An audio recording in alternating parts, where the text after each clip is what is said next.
我哋而家就去緊 Stratford， 就係 Tri-City 以西大概40公里嘅一個地方啦。今日重點係私人喜好嚟嘅，因為佢有一間全球最細嘅戲院 ，Record Holder 嚟嘅，即係到而家都仲係。咁啊有幾細咧？點樣咧？去到嗰度直接拍俾你睇，因為我都好期待。好唔同啊！呢度個感覺係雖然都係平啦，一條公路啦，但係首先譬如兩旁嘅植物，我哋喺嗰邊係芥花籽啦。呢邊係粟米田啦，有睇 Interstellar 嘅話，好想揸下車領入去。我哋嗰邊係谷倉為主啦，呢邊頭先我哋會講到有啲石屋啦，個感覺我而家似喺英國近郊咯。好似。Welcome to Shakespeare。係啦，莎士比亞呢度就係即係我哋沿途中間嘅一個小鎮咯，我覺得呢條應該就係佢嘅名街㗎啦。嗰啲小鎮有時就係靠啲鎮同鎮之間嘅通道，佢就當係名街，所以有紅燈嘅，即使話喺公路度，見到個 Shakespeare 嘅 Brewing 啦，即係酒鋪啦 ，Antique 啦。有人話呢度嘅 Antique 係多嘢睇嘅，哇！行一日都行唔完喎，係一個 Waterloo 嘅居民同我講。我哋冇咁多時間啦，因為 day trip 仲要來回。下少少俾大家睇下咯。係啊，俾少少大家睇下咯。有啲風情啊！呢度入油都平啲嘅，平過 Calgary， 平過出油嘅省份啊！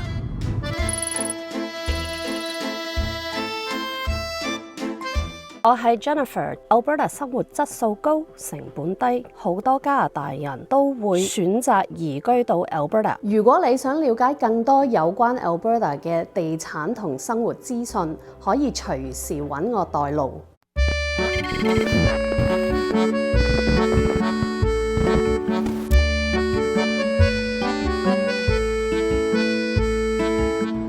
救生艇嘅各位又唔去得旅行，又要留喺國內等咁樣，咁有咩好做呢？咁樣位處於大多地區，唔需要2個鐘頭車程咧 ，Stratford 呢一個嘅小鎮。呢個小鎮咧人口咧，根據2021年嘅人口普查咧，大概有33000人左右嘅啫。呢個小鎮咧，其實主要就以呢一個嘅奶農啦，同埋呢個農業為主啦。呢個鎮本身搞節目都幾出色嘅，所以如果你留意到呢度個鎮有啲咩節目咧，包括話劇啦、龍舟啦、音樂啦、電影啦等等咧，其實大家過嚟 vacation 咧都唔錯㗎。喺我身後咧就係 Stratford 嘅市政府。咁呢個市政府咧，其實正式嘅第一年嘅運作咧係1857年，及後去到1976年咧就被正式咧就納入為呢一個嘅古蹟。咁不過佢仍然係為呢個市咧作為一個 City Hall 嘅用途㗎。不過今日我哋星期日啦，就唔能夠帶大家行入去咧，就係一窺佢嘅內貌。但係大家如果你話住喺大多地區，揸2個鐘頭車左右過到嚟感受下呢個歐洲小鎮風情咧，其實確係唔錯㗎，可以話成個 Stratford 咧，你感覺似乎去咗一啲歐洲小鎮嘅生活㗎。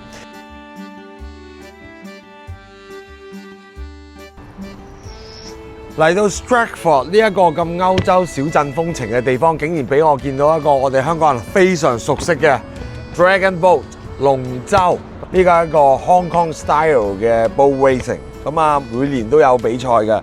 咁啊，為呢度當區嘅 community 咧，每年都會湊到唔少嘅善款。除咗呢條龍舟之外咧，就係我而家喺呢個 City Hall 嘅範圍入邊咧，其實作為 shopping 啊、步行啊、散下心啊，當自己去下歐洲咧，其實都幾好 feel 嘅。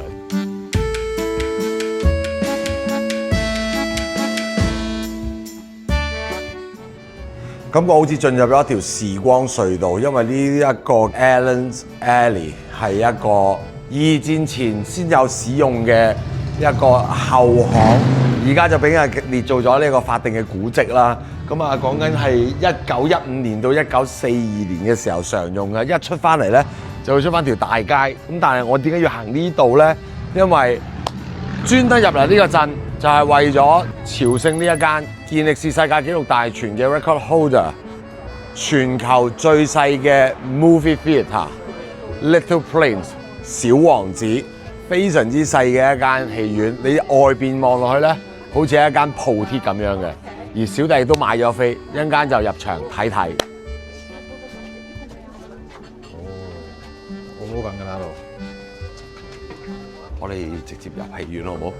我哋 Hi。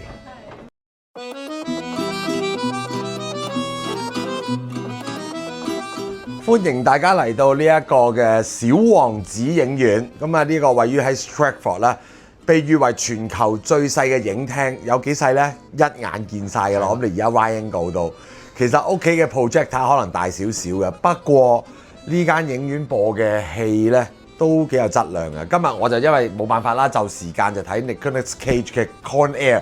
其實90年代嘅 Nicolas Cage 可以話係動作片嘅巨星嚟嘅，有 The Rock 啦、Con Air 啦、Face Off 等等啦。咁啊，呢部電影咧亦都有趣地係提名最佳奧斯卡同最佳金草莓嘅歌曲獎嘅，叫 How Do I Live。如果你有聽過就知㗎啦。咁啊，今日我就會坐喺呢一度啦，同大家睇呢一場戲 ，enjoy 一下小鎮風情，睇部電影嘅感覺。作為呢間最迷你嘅戲院咧，其實佢有好多 function 嘅，你可以包場睇戲啦，你可以包 gaming night 啦，即係你可能唔知係咪 Mario Kart World 可以大家8人 online 啦，有機打啦，有啲小擺設都係比較舊啲嘅嘢啦。其實佢播嘅電影都有我哋嘅香港電影嘅喎，包括下個星期將會上映嘅《重慶森林》。我哋見到好多擺設啦，咁啊買下 popcorn 啦，有留聲機啦，然後跟住 all the way down 一路行，呢度就係票房啦，買爆谷啦。其實嗱12個人係爆晒㗎。我頭先好彩喺 Waterloo 買定飛，我買到1張啫，我買唔到阿神嗰張。所以一陣入去坐完睇完之後咧，就出嚟再話俾大家聽個體驗係點。好啦，咁然後都係幾好啊呢個，有翻以前嘅味道，有翻嗰種舊 theatre cinema 嘅味道。咁啊，羅拉特嘅然後入到去就係呢一度，佢做咗個箱㗎，你睇下，佢做咗個假天花。我諗佢應該有少少隔音，所以我都有興趣想知道佢嘅聲效啦、畫質啦各樣嘢。咁啊，票價就由5蚊到10零蚊都有嘅，因為佢上畫嘅電影有包括有2025年嘅電影啦、1930幾年嘅電影都有。咁所以咧，我自己作為又做過電影啦，又中意電影啦，知道呢一個全世界最細嘅影院咧，冇理由唔嚟朝聖嘅。咁所以現時暫時都冇人打敗到佢，全球最細嘅戲院。喂，阿玲，喂，係啊，爆谷好唔好啊？等緊你，在線等，不見不散，五指期間等。佢真係有線㗎，係喎，真係電話線嚟喎，真係打，唔係咁，真係打得㗎。The sparkling drinks are just dandy, the chocolate bars and the candy. So let's all go to the lobby to get ourselves a treat. Let's all go to the lobby to get ourselves a treat.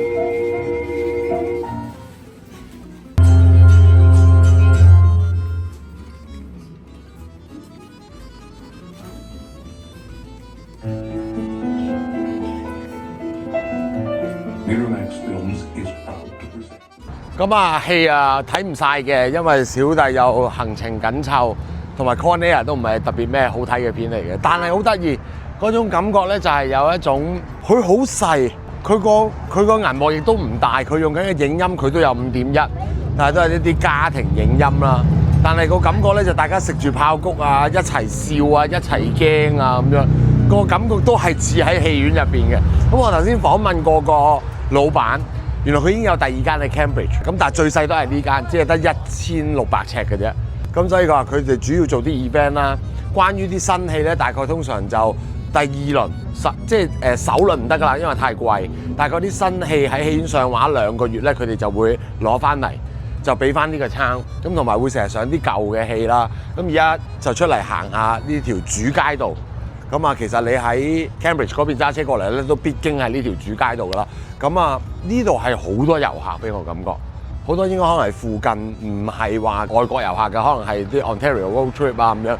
咁啊，好多 cafe 啦，有餐廳啦，你記得對面好多餐廳，啲建築都係比較歐洲色彩味道濃厚啲嘅地方，所以你突然間個感覺就好似離開咗加拿大咁啊，好似跳出咗加拿大咁樣，然後跟住就去咗歐洲旅行。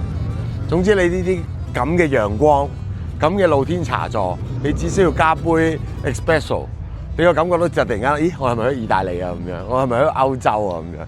咁啊，所以我覺得作為如果你係喺大多地區嘅話咧， 2個鐘頭車程入嚟睇下戲、食下飯、行下呢度嘅鋪頭，其實都幾唔錯嘅。同埋呢度啲鋪頭主要係小店為主，唔係你行來行去都係嗰啲 CF Mall 賣嘅嘢都係一式一樣。咁所以咧 spend 咗一日或者 staycation 留兩日一夜嘅話咧，我覺得呢個係一個唔錯嘅選擇。